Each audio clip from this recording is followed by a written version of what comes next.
माधव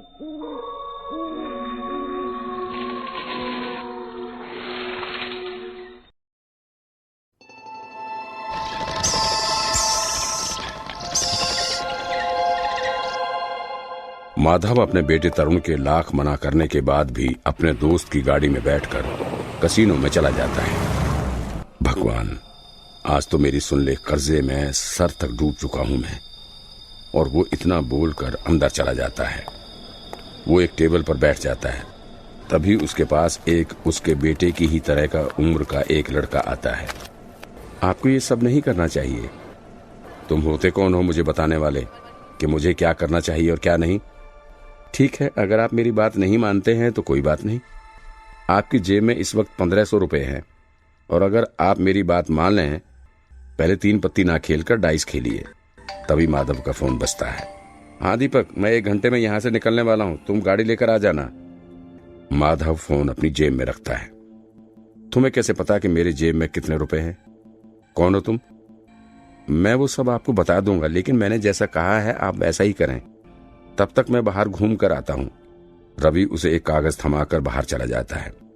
माधव उसकी बात मान लेता है और वो पहले डाइस खेलता है। कागज में कुछ नंबर लिखे होते हैं और उसके सामने डाइस और अगले नंबर पर 3 पत्ती लिखा होता है और टेबल नंबर मेंशन होता है। माधव नंबर के हिसाब से डाइस खेलता है और जीत जाता है। वो बहुत खुश होता है और जीते हुए पैसे लेकर 3 पत्ती खेलने के लिए उसी टेबल पर आ जाता है जो रवि ने उसे दी हुई थी। माधव 3 पत्ती खेलता है और जीत जाता है। तभी रवि वहां आ जाता है।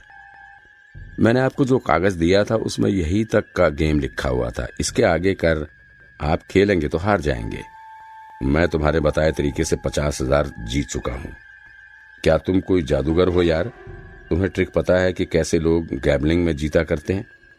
मैं आपको सब बताता हूं, लेकिन इस वक्त आपको और नहीं खेलना होगा क्योंकि आपके जीतने का कोई चांस नहीं है। हाँ ठीक है, चलो चलते हैं। तभी माधव को पीछे से कोई बुला लेता है। अरे माधव भाई, कहाँ जा रहे हो? 17 नंबर पर बेट लगाते हो, बोलो। नहीं भाई, अभी नहीं लगा सकता। अरे भाई, मेरे पास पैसे नहीं बचे हैं इसलिए कह रहा था। 3000 लगाते हैं, 1500 मेरे, 1500 तुम्हारे। तुम्हारे 1500 रुपए मुझ पर उधार रहेंगे। ठीक है, अगर तुम जीते तो मैं 3000 लूंगा। हाँ ठीक है भाई, ले लेना। वैसे भी 1500 के 15,000 मिल रहे हैं, तुम भी 3000 ले लेना। ये आप क्या कर रहे हैं? मैं आपको कह रहा हूं आपके जीतने का कोई चांस नहीं है। बस ये एक गेम, फिर सारी बात सुन लूंगा तुम्हारी। लेकिन माधव उसकी बात नहीं सुनता और 3000 निकाल कर किशोर के साथ 17 नंबर पर बेट लगाने चला जाता है और हार जाता है। तभी कैसीनो के बाहर एक दुकान पर बैठ जाता है। माधव हार कर कैसीनो से बाहर आता है। मुझे तुम्हारी बात मान लेनी चाहिए थी, लेकिन कोई गम नहीं, मैं अभी भी फायदे में ही हूँ। 47,000 जीता हूँ और तुम चाहो तो मैं कुछ पैसे तुम्हें भी दे सकता हूँ। आपको क्या लगता है, अगर मैं आपको जिता सकता हूँ तो खुद वहां बैठकर जीत नहीं सकता? हाँ, मैं तो भूल ही गया था। तुम बताओ, तुम हो कौन और तुम मेरी मदद क्यों और कैसे कर रहे हो? मेरा नाम रवि है। मैं आपके बेटे तरुण का दोस्त हूँ और उसी ने मुझे आपकी मदद करने के लिए भेजा है। अरे वाह, तब तो मैं रोज यहाँ आकर अपना सारा कर्जा उतार सकता हूँ। बल्कि तुम तो मुझे करोड़पति भी बना सकते हो। मैं ऐसा नहीं कर सकता। तरुण ने मुझे आपकी हालत बताई तो मैं आपकी मदद करने के लिए आ गया। आपकी जान को खतरा है जिसे मैंने देख लिया अपनी दूरदर्शिता से। तुम भविष्य देख सकते हो, एक तरह से आप कह सकते हैं। और आपकी जान को खतरा है। मैं किसी व्यक्ति को देखकर उसके अगले 3 महीने तक उसके साथ क्या होने वाला है बता सकता हूँ और इसीलिए मुझे आपकी जान बचानी है। ये कोई नई बात नहीं है। मेरी जान को खतरा है। मेरे ऊपर कितना सारा कर्ज है। कुछ न कुछ लोग मुझे मारने की कोशिश भी कर सकते हैं।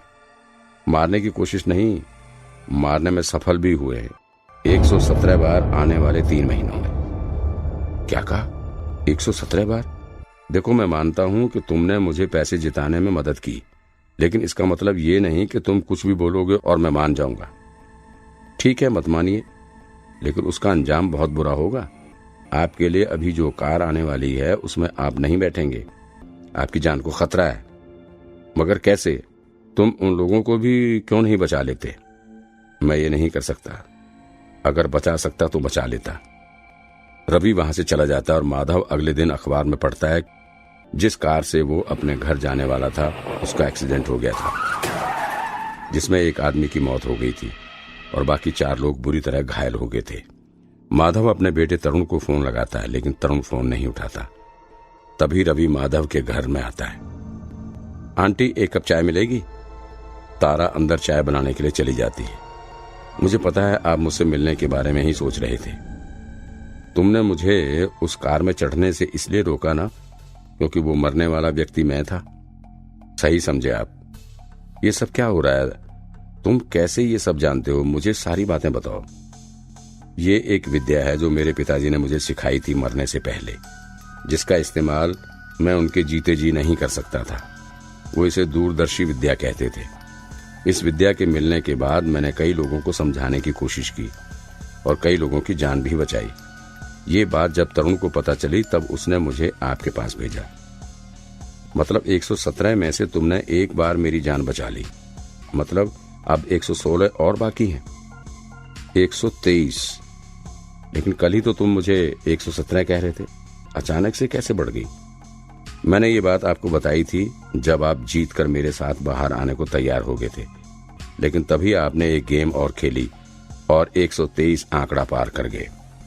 वो आदमी जिसके साथ आप खेल रहे थे हार्ट का मरीज है, उसे लेकर अभी एम्बुलेंस निकली है। उसका बेटा इसका जिम्मेदार आपको मानेगा और मारना चाहेगा। अगर तुम सब कुछ देख सकते हो तो तुम मुझे पहले ही सब कुछ क्यों नहीं बता देते? ये जितना आसान आपको लगता है उतना आसान है नहीं। आपने कभी क्रिकेट देखा है? मान लीजिए अगली बॉल पर सिंगल आने वाला है, ये हमें पता चल जाता है और हम उस बॉल को 6 में तब्दील कर देते हैं। इसका असर सिर्फ बल्लेबाज और बॉलर पर नहीं होता, वहां खेल रहे सारे खिलाड़ियों पर भी होता है। अगर उस बॉल पर सिंगल आता तो वो बॉलर अपना तरीका नहीं बदलता, लेकिन क्योंकि उसकी बॉल पर 6 लगा है अब वो अगली गेंद वैसी नहीं करेगा, और क्योंकि बल्लेबाज ने इस गेंद पर छक्का मार दिया है वो अगली गेंद वैसे नहीं खेलेगा। और जैसे वो खेलता अगर वो सिंगल लेता, मुझे नहीं लगता इससे सरल तरीके से मैं बता सकता हूँ। फिर भी ये समझना बहुत कठिन है, लेकिन मैं सिर्फ इतना कह सकता हूँ कि अगर आप मेरी बात मानेंगे तो आपके बचने के चांस बढ़ जाएंगे।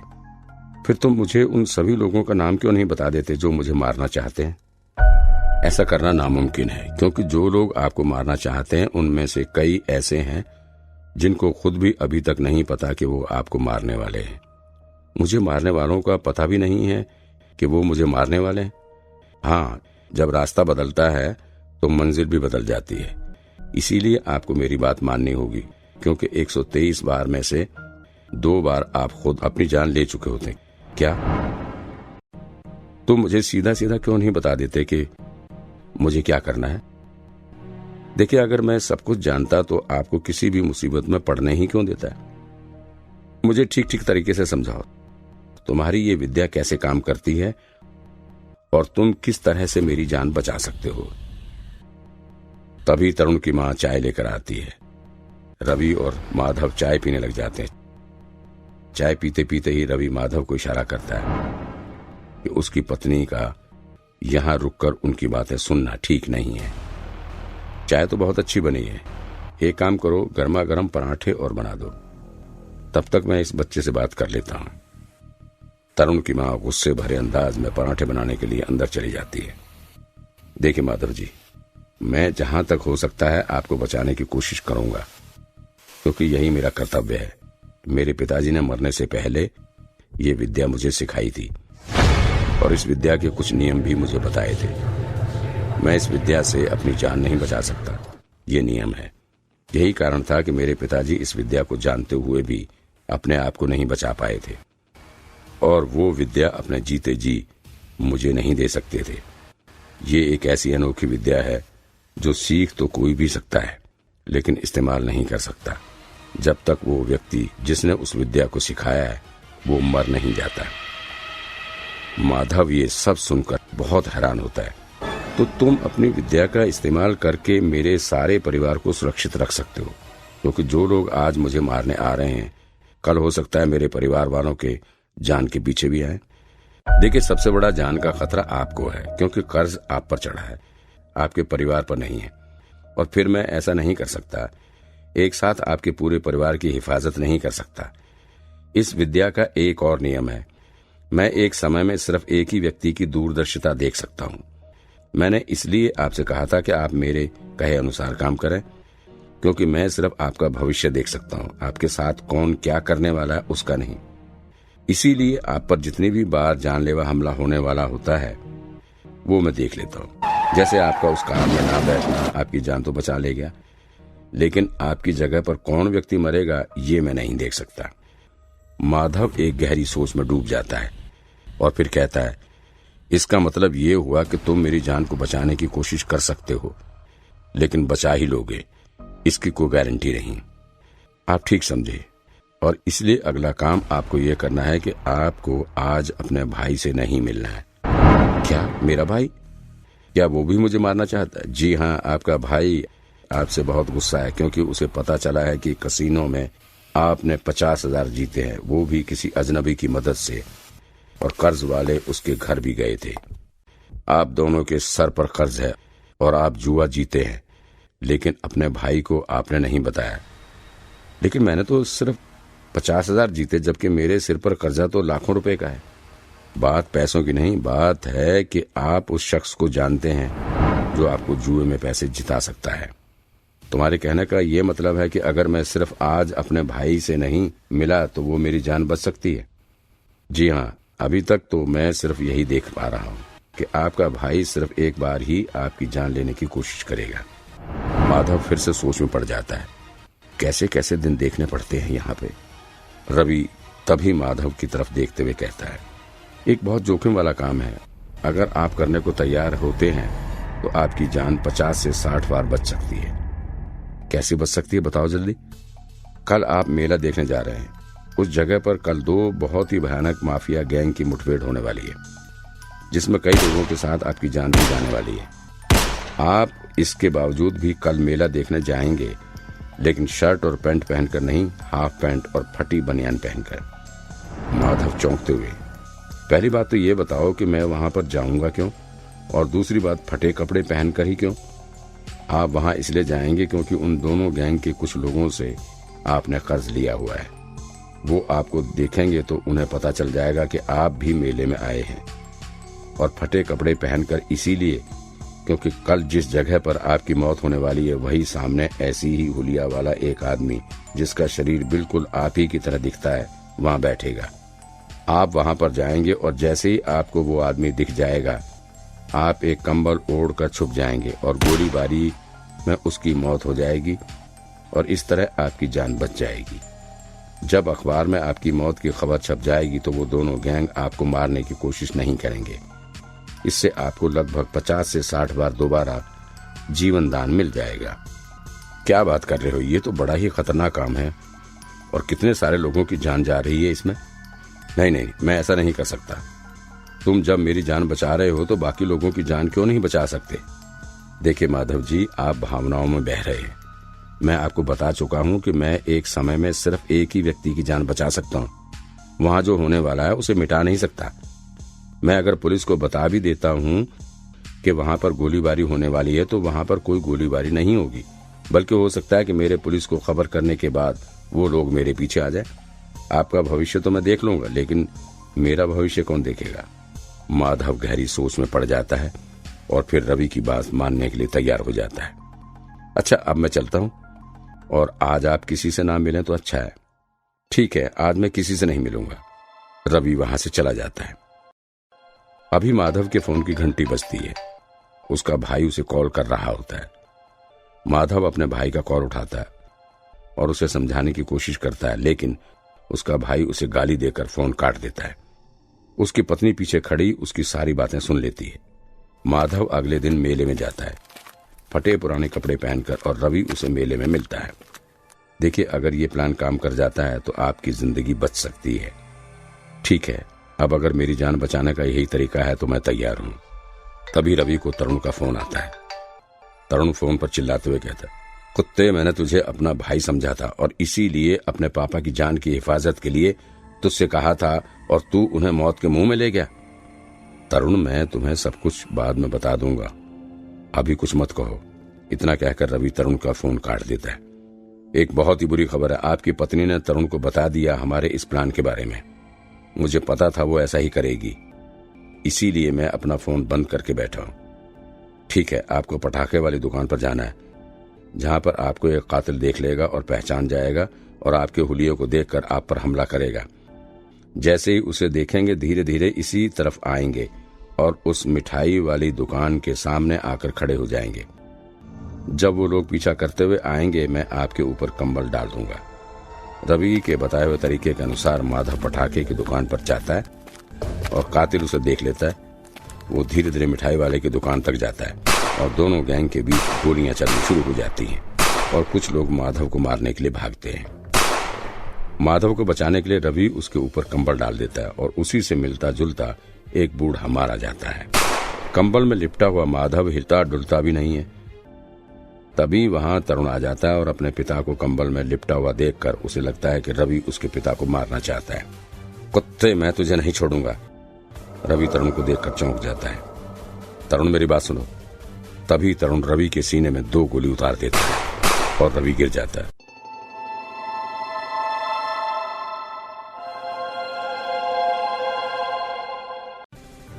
तरुण अपने पिता के पास जाता है और कंबल हटाता है। माधव डर के मारे हिलने डुलने लगता है। डरिए मत पापा, मैं हूं, मैं आ गया हूं आपको बचाने के लिए। अपने बेटे की आवाज सुनता है तो समझ जाता है कि कुछ न कुछ गड़बड़ हो चुकी है। वो तुरंत अपना कंबल हटाता है और रवि को देखने लगता है।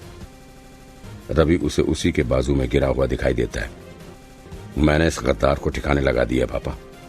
माधव ये देखता है तो चौंक जाता है। बेवकूफ, ये क्या किया? ये मेरी जान बचा रहा था और तुमने इसी की जान ले ली। माधव उसे सारी कहानी सुना देता है। तरुण रवि के पास जाता है और उसे दीवार के सहारे बैठा देता है। मुझसे बहुत बड़ी गलती हो गई मेरे भाई।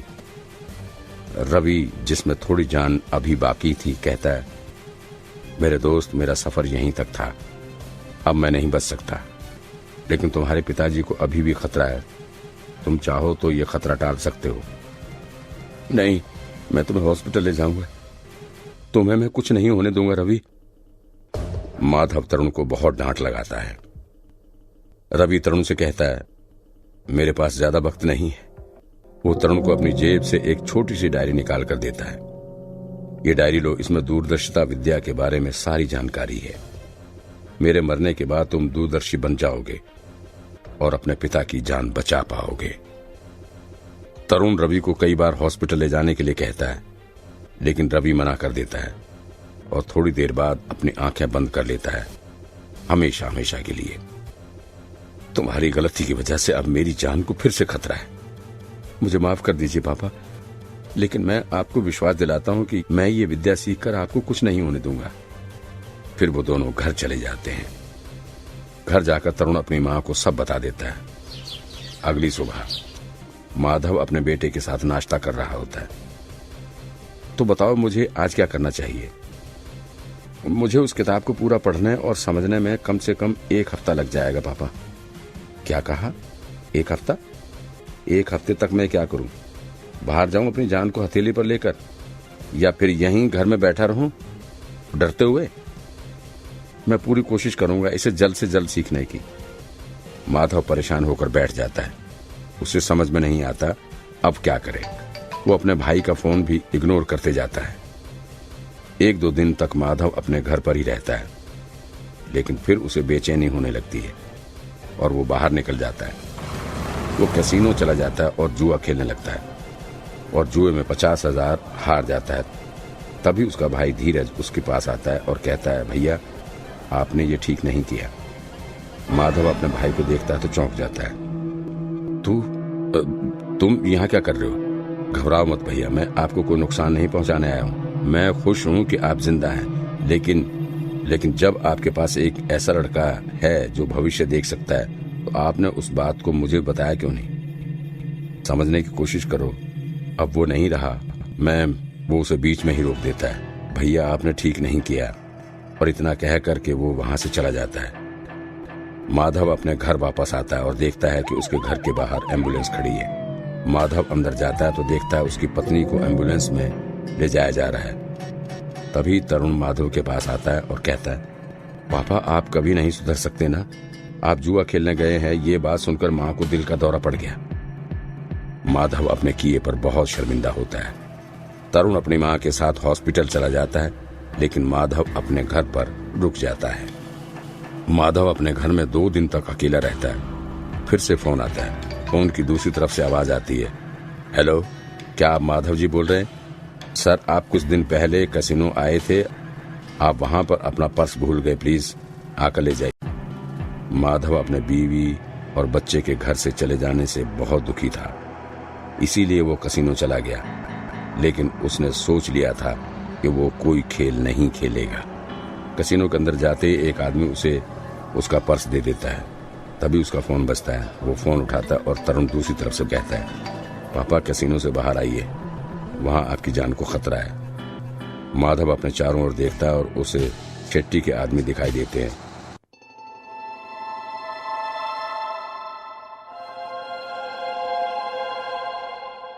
जिनमें से एक माधव से कहता है, तो तुम अभी तक मरे नहीं हो। चलो कोई बात नहीं, आज हम तुम्हें मार देंगे। तुम्हारी खबर देने वाले को हम मुंह मांगा इनाम देने वाले हैं। जानना चाहोगे वो कौन है? इतने में एक मोटरसाइकिल कांच के दरवाजे को तोड़ते हुए अंदर घुस जाती है, जिसमें तरुण बैठा हुआ था। वो अपने पापा को जल्दी से पीछे बैठा लेता है और वहां से चला जाता है। तुम यहाँ क्या कर रहे हो? तुम्हें चोट तो नहीं लगी? तरुण रोते रोते कहता है, नहीं पापा, चोट नहीं लगी। तुम रो क्यों रहे हो? तुम्हारी माँ कैसी है? तरुण अपनी माँ का नाम सुनकर और जोर से रोने लगता है और मोटरसाइकिल खड़ी कर देता है। माधव समझ जाता है कि कुछ ना कुछ गड़बड़ है। क्या वो मुझे छोड़कर चली गई? तरुण और जोर जोर से रोने लगता है। हे भगवान, तूने मेरे पापों की सजा मेरी पत्नी को क्यों दी?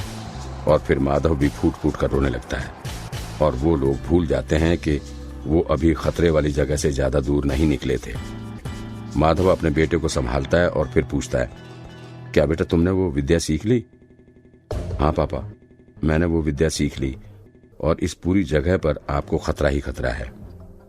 तभी उनके सामने एक कार रुकती है और उसमें से धीरज बाहर निकलता है। मैं तो बर्बाद हो गया भैया, लेकिन आप भी खुश नहीं रह पाओगे। अब तरुण अपनी मोटरसाइकिल मोड़ता है। इससे पहले धीरज बंदूक निकालता है और तरुण पर एक के बाद एक 3 गोलियां चला देता है, जिससे तरुण वहीं मर जाता है।